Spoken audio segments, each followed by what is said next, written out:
McGraw gets Joe Morgan to pop up. Harrelson puts it away. And the Mets need one more out to complete their miracle.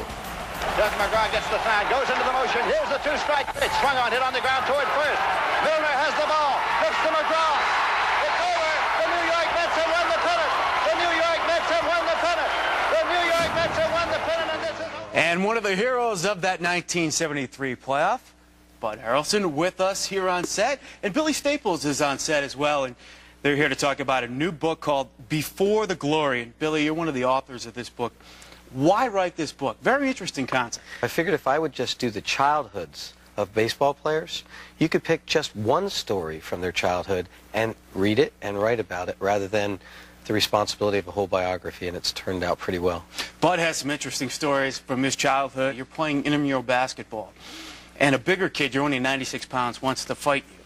So I'm reading the story, and all I can think about was 73 playoffs, you and Pete Rose going at it. So is that where the fighting spirit came from back then? He hit a friend of mine, you know, a guy that's really shy and kind of not a sports guy. We're playing intramurals, and he hit him with his elbow on the side of the head, and,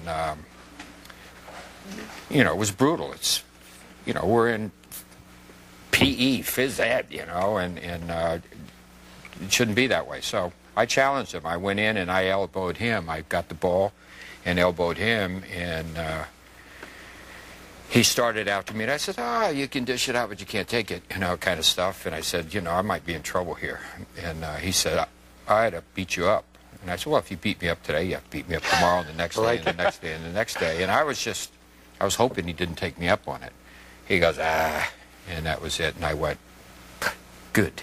Now, what did you say to Rose some years later? One of the writers said to me, with all the other writers listening, what do you think about the Big Red Machine? And I simply said they all look like me hitting off of Matlack. I thought it was funny, but it got misconstrued when it went back to their clubhouse. And Morgan came to me the next day at Shea Stadium, and he actually grabbed me by the shirt. We were finishing up our BP, and they were going to start. He said, if you say that about me again, I'll deck you. Wow. And I said, what? And this is before luckily your I incident had with big Rose. Rustin Wow. Staub standing there who played with Morgan. And he said, Bud didn't say anything. So he let it go. I'm sorry. And he said, but Pete's going to come and get you to fire up the team. So it was planned. Well, I figured that was it. Real quick before we let you go, you take over in 1990 for Davey Johnson, a guy that has won a world championship. There's a lot of talk that Don Mattingly may become the manager here and take over for a guy that's won a world championship. What advice would you give to Mattingly? I think Casey Stengel said it, and that, you know, I would say with Don Mattingly, a third of the players like you, a third of the players don't like you. I mean, that's just, it kind of sounds like a, you know, and there's a third that have no opinion.